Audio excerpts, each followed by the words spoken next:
Independent retail business can mean so many things these days. A brick and mortar store, an e-commerce business, a maker's online shop, a booth at an antique mall, and more. No matter which category you're in, Kathy Cruz, a fellow retail business owner and retail educator, will teach you how to market and manage your business efficiently so you can spend time doing other things you love. Welcome to the Savvy Shopkeeper Podcast. Welcome to episode 21 of the Savvy Shopkeeper Retail Podcast, Growing and Managing an Email Newsletter. I'm your host, Kathy Cruz. First, I want to start by saying thank you to Emily of Modesty in Mind, and of course, I'll link her Etsy shop in the show notes. But she inspired this episode. She probably doesn't realize I know this, but she recently started her own email list, and I'm sure she has all the questions, which is probably why she asked for this episode. So my intention for this episode is to inspire you and Emily to grow and manage that email list successfully because your customers want to hear from you. And before I get started, I want to start off with a shopkeeper shout out and review. And this time it's Christine of Josephine and Mim. We'll link her Facebook page in the show notes as well. I love how her shop, inspired by textiles and antiques, is named after two of her granddaughters. It's so sweet. But Christine titled her 5-star review, Boss Up. How appropriate, right? She said, I was so excited to hear Kathy was starting a podcast. She gets right down to business. She's professional, knowledgeable, and her willingness to give value to modern shopkeepers is truly a blessing. I always come away with something new for my business that keeps me striving for bigger goals. I love how Christine used the words modern shopkeepers because retail has changed so much over the past decade. So the choice of the word modern really resonates with me, and I'm guessing it probably resonates with most of you too. So Christine, I really appreciate your kind words in your review. Let's get started on episode 21. I have this episode divided into 4 sections. Why should we use email marketing? How to grow our email lists? What should we write in emails? That's probably the biggest one. And have a written plan. So let's jump into the first section. Why should modern shopkeepers use email marketing? See what I did there? I'm already using modern shopkeepers. Some of you might be wondering, why do I need to add one more task to my list? So I just want to start out by pointing some interesting information about email marketing and why it makes sense for retail business owners to use email marketing. The first one is emails are seen more than social media. So if social media frustrates you because you know only 4 to 6% of your followers see your posts, then you should know that more of your customers will actually see your emails over a social media post. Second, it's free or really affordable to start. So there are lots of email marketing platforms that offer free plans. And if you're just starting out, even if you're paying for a plan, it's not going to be a big expense. So you don't have to worry about that. It usually isn't until you hit thousands of subscribers or send millions of emails that the cost associated with email marketing starts to increase. Although I will say that some email apps, like on Shopify, can get pretty pricey. But if you're starting from scratch and you're just picking a basic email marketing platform to send 1 or 2 emails a month, it really is affordable. So I personally use Flowdesk, and that's Flowdesk. I use it for Savvy Shopkeeper emails, and I think I'll be switching from MailChimp to Flowdesk for my store email soon. I recently started recommending Flowdesk to new email marketers, particularly independent retailers, because it's actually a really easy platform to use. And one of the frustrations of shopkeepers who start using email marketing is how challenging it can be to build an email campaign in some of these platforms. I've heard, I can't tell you how many people, and I hate to throw MailChimp under the bus, but I've heard many, many people complain about trying to design an email in MailChimp. Let me add that if you are an e-commerce focused business or you have a robust email marketing strategy, Flowdesk might not be a good fit for you yet. Their business is growing and they're adding features all the time, but it's still new. I just wanted to make sure I mentioned that. So I'll add my Flowdesk referral link in the show notes. And right now, if you use the referral link, Flowdesk is offering, I guess what you can say is like an introductory offer. It's $19 a month, but It's for unlimited subscribers and unlimited emails. And although this isn't quite a free offer, it's something that you can grow into without ever worrying about getting too many subscribers or having to pay for more subscribers or having to pay to send out more emails. And that's actually a pretty big deal in the email marketing platform world. Plus, Flowdesk is really easy to use and the designs are modern and pretty. So if you're looking for aesthetics or you're really focused on your brand, again, Flowdesk might be good for you, but it's not just Flowdesk. There are so many other options. If you're wondering about other email service providers, there's MailChimp, Constant Contact, Snap Retail, ActiveCampaign, MailerLite. If you're in Shopify and you need an app, there's Marcelo or Klaviyo. And if I say that wrong, goodness, who knows? But you get the picture. Just do the research. Some email apps on Shopify are really robust, and some of them also offer like texting services. I think they're called SMS services,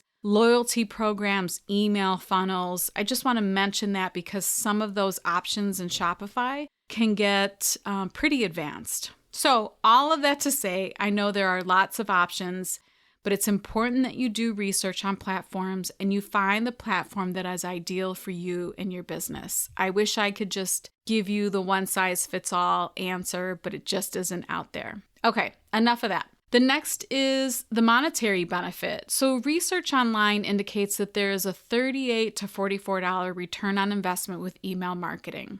And you might be wondering how this is calculated or determined. Well, I will say it's much easier for businesses with websites and e-commerce stores to track this because they can track who's clicking a link in the email and who's then adding items to their cart and then who's purchasing. You know, it's the technology. It's the power of technology. It's a little harder for brick and mortar store owners to track the return on investment with emails unless you're using coupons or specific discount codes.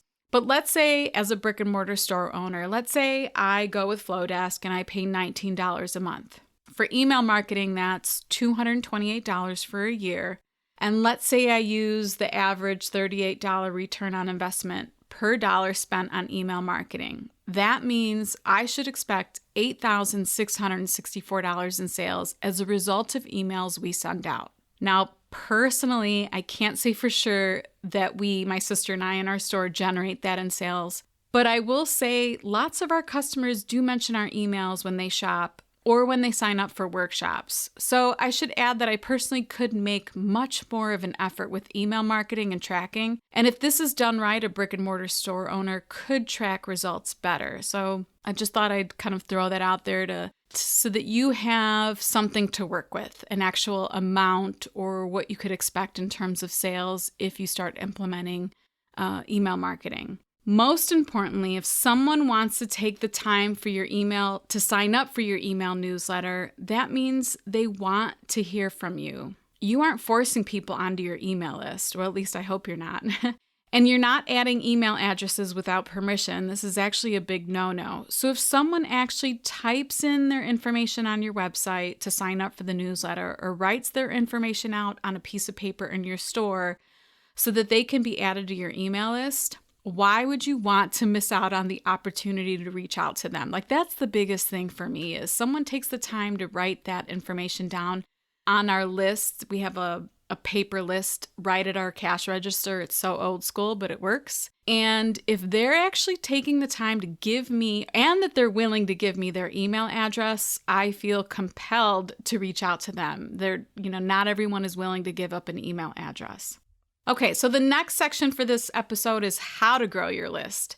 And I wrote a blog post on how to grow your email list. I'll link it in the show notes, so I won't spend too much time on this. But shopkeepers tend to overthink this process. And just like I said a couple minutes ago, good old pen and paper still works. This is really ideal for brick and mortar store owners. But even if you're a maker and you participate in pop-ups or market events, this is the most ideal time to capture email information. So a good way to do this, like if you're at an event, or even if you're hosting an event in your store, or you're at a market event, or you're participating in a pop-up shop, you can pair it up with a giveaway. So if they sign up for your email newsletter, they get entered into the drawing for the giveaway. So get creative and be prepared for that. And if you have a website, please have a way for people to subscribe on your homepage. I can't tell you how many times I've actually wanted to sign up for a newsletter and there was nothing on the website. No way for me to sign up for a newsletter on the website. And if you aren't a fan of the pop-up box, I get it. But know that they're effective whether you like them or not. And if you don't know what I'm talking about, the pop-up box is that box that appears when you're visiting a website. You might be like getting ready to leave the website and that box pops up. You might find it annoying, you might not, but it's actually effective. So you can either place the newsletter sign up at the bottom of the page or at the top of your home page, or you can add a pop-up. Just make sure that there's a way to sign up. You want to entice the customer to sign up. So asking them to sign up for your newsletter most likely won't be enough. You want to give them an offer. So maybe 20% off their first purchase. Or if you're a creative and you teach your readers and subscribers how to do something, maybe offer them a free tutorial in return for the sign up. Just simply saying, sign up for my newsletter might not be as effective as these other suggestions. Okay, so the next section is what content to write, and this stumps shopkeepers often. So there's two types of emails. I'm going to kind of quickly break this down. There are broadcast emails, and this is the information you share with your customers. So maybe a new promotion, hosting a new event, listing a new workshop, launching a big clearance sale. You want to share that you wrote a new blog post. You want to tell your customers a good story that you think that they would appreciate. And if your retail business is a bit more creative or service-based, then maybe you're sharing tutorials or helpful tips in your emails. Those are all broadcast emails. The next type is triggered emails, and these are a bit more involved and savvy in terms of technology, but don't let them scare you.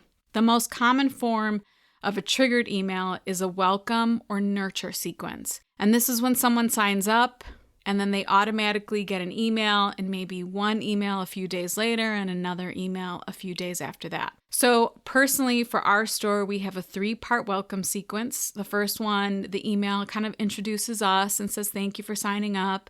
The second email is more about our store and what we offer and a little bit of history. And then the third email they get, and I think these are spaced out every 7 days so that we're not flooding people's inboxes. And then the third one is an offer. I think it's a coupon for $5 off their first purchase. I'm proud to say Doris is the sponsor of this season of the Savvy Shopkeeper Retail Podcast. If you aren't familiar with Doris, they are a premier distributor in the arts and crafts industry. But they are so much more than arts and crafts. They have on-trend home decor items, bridal, garden, gifts, and some great items for creating beautiful store and booth displays. Not only that, Doris has a fantastic blog that includes categories for both makers and brick-and-mortar businesses. As an independent retail store owner myself, it's really nice to know that we can place a minimum order for only $75. You don't hear that very often. Doris has an exclusive offer for Savvy Shopkeeper listeners. Use promo code SHOP20, that's SHOP20, at checkout for 20% off your order. Offer valid through December 31st, 2020. Visit Doris.com, that's D as in David, ARICE.com, Doris.com to check out everything they have to offer. Other examples of triggered emails are abandoned cart emails. So if someone enters or comes into your online shop, they put something in their cart, and they're almost there to buy, but then they decide not to buy, and then they leave your website.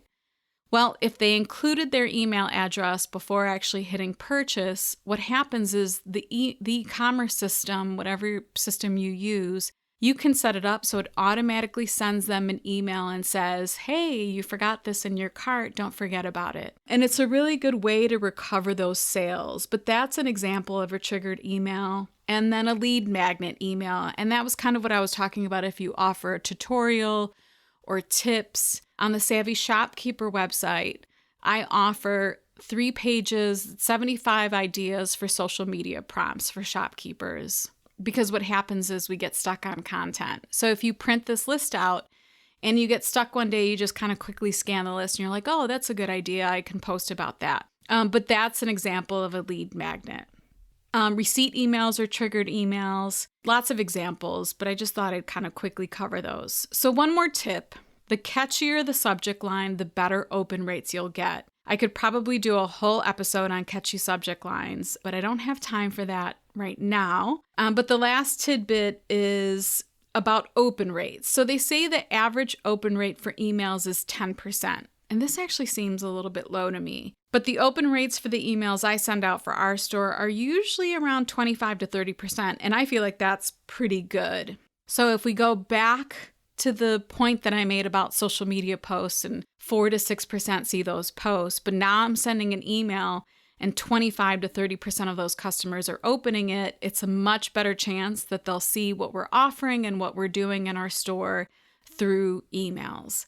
And I just want to mention this in case you're wondering how many people will actually read your emails if you put the effort into this. And the last thing that I want to point out, or the last section of this episode, is have a plan. If the thought of sending one email per week overwhelms you, then don't do this. Maybe bi-weekly feels more manageable, or even one per month. Just be consistent, and you can always grow from there. You could create a new calendar for email marketing, but I feel like what makes sense is just to combine it with your marketing and promotional calendar, because that really kind of lays out the year for you. It's holidays, it's in-store events, or market events that you're attending. Once you have all of that laid out, it's actually easy just to kind of reference that marketing or promotional calendar so that you know what to write the week in advance or 2 weeks ahead. It really helps keep you from getting stuck on what to write about. So I recommend that you combine this with your marketing and promotional calendar. Trust me, do this. It makes the "what do I write about" part so much easier. To summarize, really, simply put, it's an email list and newsletter for independent retailers is worth it. If you want to get started, don't overcomplicate it. Just start by sending out one newsletter per month and then increase the frequency from there. I can't recommend having a calendar and plan of action enough. I think I just conveyed that a minute ago, but trust me, it really helps. And if you're not sure which email service provider to use, just do a little bit of research. You can do it based on the email service providers I mentioned earlier. You can ask in the Savvy Shopkeepers group. You can sign up for a free plan if you narrow it down to 2 or 3 companies and just kind of go in and start practicing. Heck, you can even watch some YouTube tutorials. Those are always helpful too. But don't let the technology and all of the advanced email strategies keep you from moving forward. It doesn't have to be complicated when you start. As I was outlining this episode and as I realized how long this episode is, I realized how much I could actually cover about this topic. So I'm curious, what other questions do you have? What else do you want to know about email marketing? It always helps for me to know what your questions are, and you never know, it could spark an idea for a future episode. You can send me a message or DM me on Instagram, and my username is @SavvyShopkeeper. If you want to see the show notes to this episode or find links to anything I mentioned, visit my blog at SavvyShopkeeper.com/episode 21. That's SavvyShopkeeper.com/episode 21. And if you would like to leave a rating and review and get a shopkeeper shout out, you can do that on Apple Podcast app or click on the link in the show notes to do that. I so appreciate the reviews. Until the next episode, be savvy and boss up.